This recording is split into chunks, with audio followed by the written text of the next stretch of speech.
Hi, I'm Phil Constantine, and this is Travels with Phil. On this edition, we are going to the World War II, Korea, and Vietnam War memorials on the mall in Washington, D.C. You can see a map here, the western part of the mall, which goes from the Washington Monument over to the Lincoln Memorial, and the arrows pointing over to the World War II Memorial. That's the big oval on the right end of the reflecting pool. Southwestern corner, Korean War Memorial, and the northwestern corner there, the Vietnam Veterans Memorial. And let's take a trip, starting off first with the World War II Memorial. It says here, in the presence of Washington and Lincoln, one the 18th century father and the other the 19th century preserver of our nation, we honor those 20th century Americans who took up the struggle during the Second World War and made the sacrifices to perpetuate the gift our forefathers entrusted to us, a nation conceived in liberty and justice. And so this is the World War II monument. The Lincoln Memorial in the background. Spin around at the Washington Monument. Very nice blue skies. Smithsonian over there in the distance. And it's appropriate to end this with an American flag and a POW flag, MIA, underneath. Now this has 56 pillars. This is an overhead view where you can see the main part of it all out there.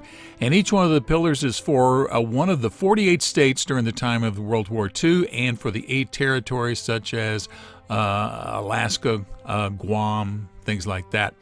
And you can see those are the pillars there that you see. And later we'll have a picture of one of them. I believe it's Vermont. Yeah, it is Vermont, from where my brother lives.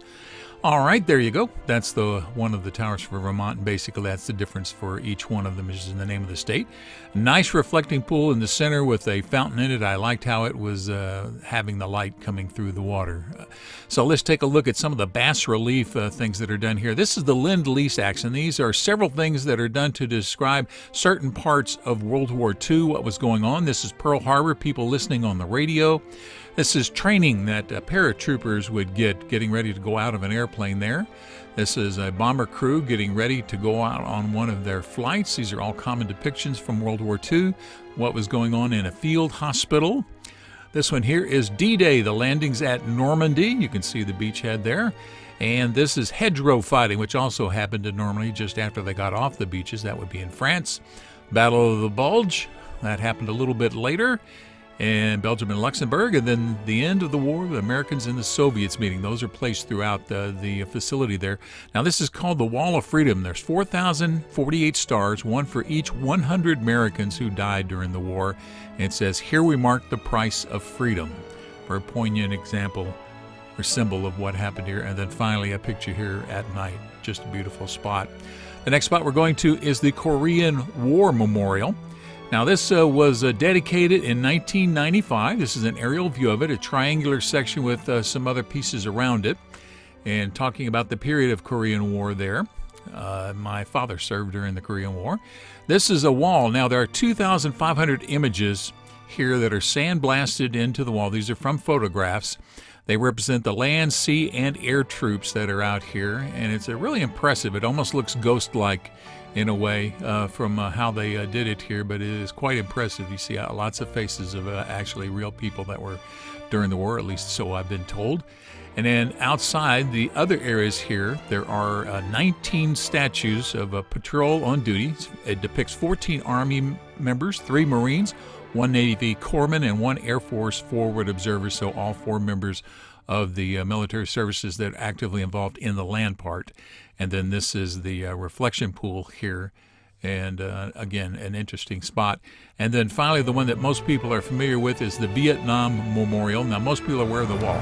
Erected to help heal the wounds of a nation suffering from a politically charged and controversial war, the Vietnam Veterans Memorial honors the men and women who served during the years of the Vietnam War. Chosen through a nationwide anonymous selection process, the memorial represents the wound the war inflicted on the country, while also offering a place for healing and remembrance. Panning out from the center, the names of those confirmed dead and missing in action are arranged on the memorial in the order they were lost. Resembling the turning of a page, each additional panel tells the story of the war's loss. The memorial offers veterans, family members of the deceased, and the general visitor a place to meet, remember, and honor those who gave so much. The Vietnam Veterans Memorial reminds us of the cost of war.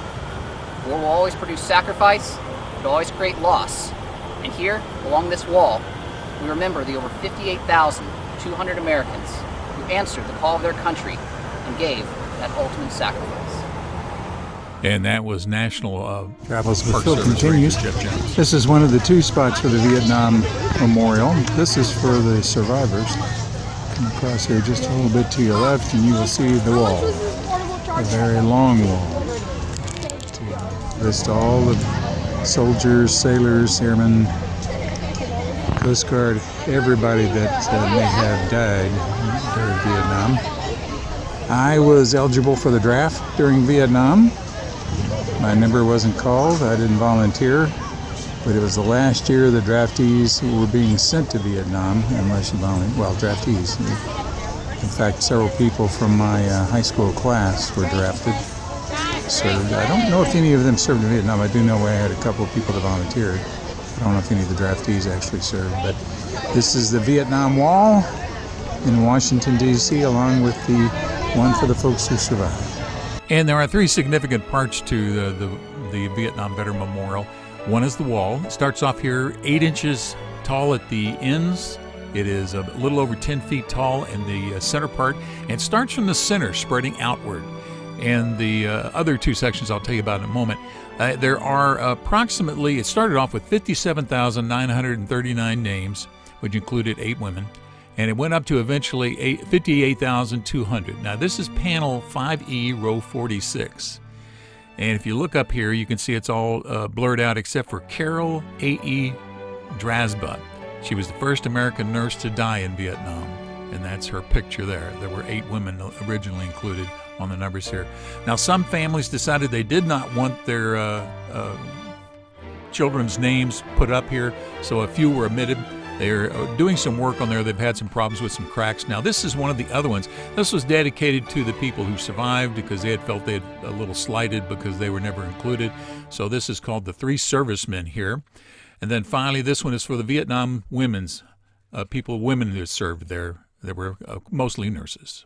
Thank you for watching this video. If you liked it, please give it a thumbs up by clicking on the button below. You're welcome to leave comments below as long as the language is family friendly. And finally, if you'd like to see more of my videos, please subscribe to my channel by clicking the button over on the bottom right-hand corner. Thank you again for watching.